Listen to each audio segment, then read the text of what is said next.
When your best girl energy is so strong, not even the parents of your boyfriend are able to withstand your charms. I just love the dad coming in and like overhearing the mom being like, oh my, I even wish you were my girlfriend, just because she's that charming. Nothing actually serious, but just being overwhelmingly charmed by Izumi's girlfriend because she's just such a sweetheart. And then the dad just casually being like, oh, having an affair in front of me, I see. It's like the bluntness and the like lack of overexpression made that joke probably one of my favorites that I've seen all week. And there's been some comedy gems this week, let me say.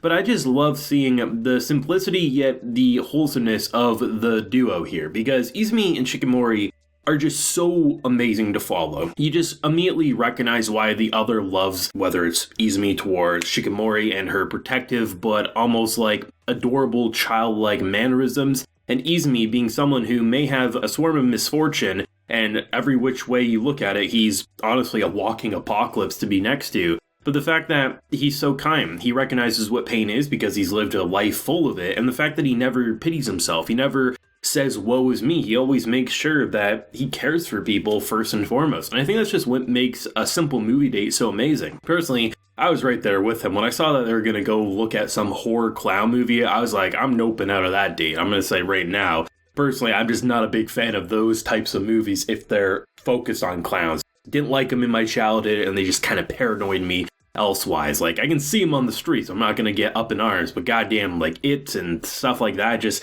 wasn't for me. And the fact that they actually made it, like they directed it like an actual horror movie, it's honestly, the style kind of remind me of how even in the previous anime season when it came to My Dress Up Darling, how they had manga and anime within their show, and the fact that they styled it completely different and it looked amazing. I love the fact that the movie that they were watching had the same type of care put into it. But it was great to see that, like, this man's not oblivious to his shortcomings, right? He understands that he has anime phenomena thrown on him, that he is a disaster, that he needs to tie his wallet to himself, he needs to pack a survival guide. If you're going on a date with Izumi, you best be preparing for, like, a week stay that just, even if it's sunny out, it's gonna be a blizzard. Like, that's just the type of shit he deals with. And I love the fact that he's actually prepared. Even though he continues to have bad luck, it's not like he's oblivious. It's not like he almost gets isekai 2 different times and doesn't recognize that cars might try to hit him, right? The fact that he not only packs a single umbrella, I think he packed like 3 or 4 just in case the other ones break, right? Because he recognizes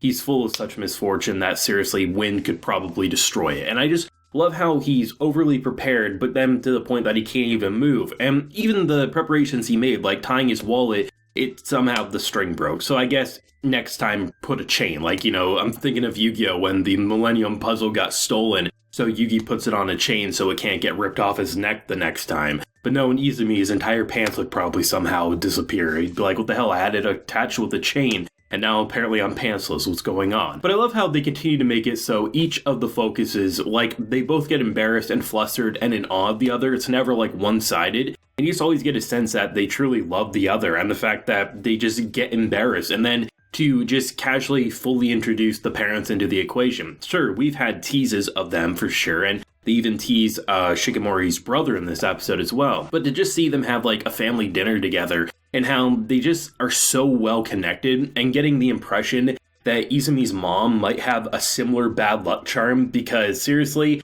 it's hard to tell because, you know, the fork kind of dropped and it was about to poke our boy's eye out. And then, of course, Best Girl saves him. But it almost feels to me like, I feel like he caught his bad luck from his mom, and the dad might be the protector in the relationship. But either way, it's hard to tell because when Izumi's a part of the same situation, naturally the blame would fall upon him for having the bad luck. But at the same time, it just feels to me that maybe the mother has a similar curse, but it's hard to say, right? But I love seeing just how she immediately bonds with him. Whether it's our boy passing out after dinner, wakes up to like some Wii boxing and, you know, just bonding with new dad here, to even having like cooking classes with the mom and stuff. Just the fact that they're just so wholesome together, and that you just feel like these two, like, it's not even a matter of if they'd get married someday, like, it's just a matter of when they'd get married, right? It just feels like they're almost like on the spiritual connection that just, you don't see enough of in anime. Just those wholesome relationships that they're not trying to stretch your brain. They're not trying to show you maybe character arcs that are going to knock your socks off and you're never going to forget.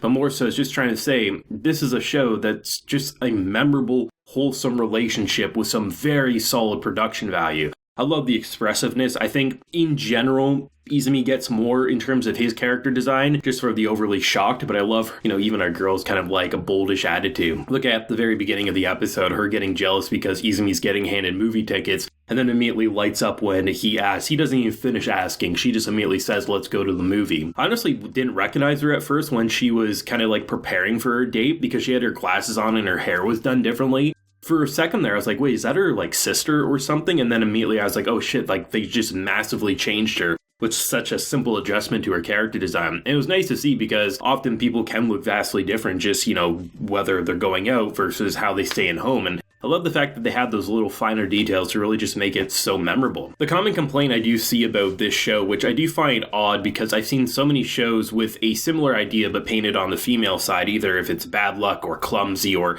just those small things that shouldn't be deal breakers, but they're amplified with that anime touch to make it into like an extreme comedy joke. And I see a lot of people saying like, oh, Izumi being that, clumsy, like it's unrealistic. But I mean, we watch anime with characters getting isekai'd. We watch comedy series that amplify the character designs to the point of not being human. The part of anime is, and just stories in general, whether it's a video game or anything, is like, it doesn't have to be realistic. Realistic can be fun. And I think there is a lot of realistic aspects about the two's relationship, but I think just being anime and having it be like supernatural phenomena that's trying to kill the boy, I think makes for a very fun story hook in my opinion, especially given that I can't find myself comparing it to anything I've seen in anime, at least on the male side, because I've seen similar ideas on like clumsiness or forgetful or just maybe a bit of bad luck, but not quite to this extreme on the girl side, but never really to the male's perspective. So it gives it an interesting gender bender approach, which I thought is pretty fun for me. I mean, I get it if some people just don't like those types of,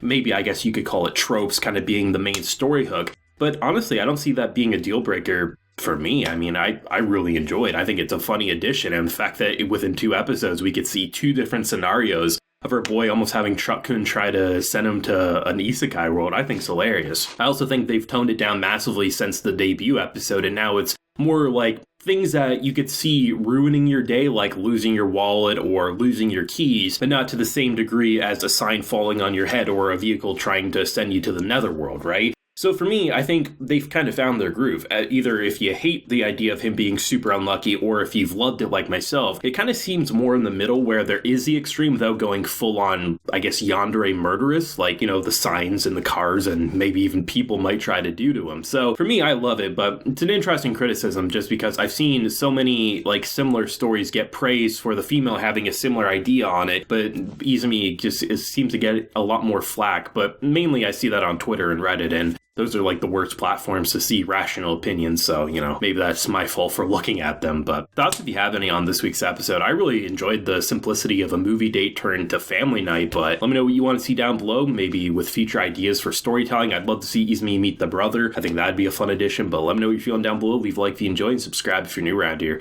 Till next time, everyone, please take care and have a good one.